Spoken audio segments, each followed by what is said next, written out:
একটা অপরাধ গ্রাম আদালত কর্তৃক বিবেচ্য।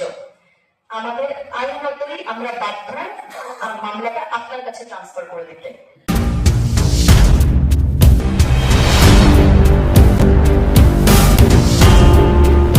গ্রাম আদালতে দেওয়ানি ও ফৌজদারি উভয় প্রকারের বিরোধ নিষ্পত্তি হতে পারে।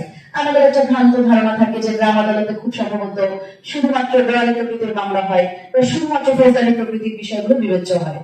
গ্রাম আদালতের উভয় প্রকারের এখতিয়ারই আছে।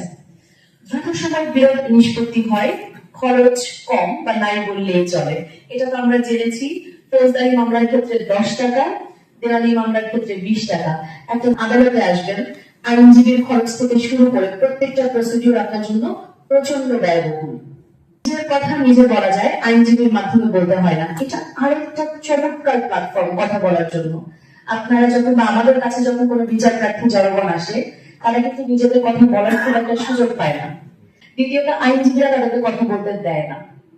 গ্রাম আদালতে আপনি স্বাধীন, নিজের ভেতরের কথা যা বলতে চান বলার সুযোগ আপনার থাকছে, আপনাদের আছে।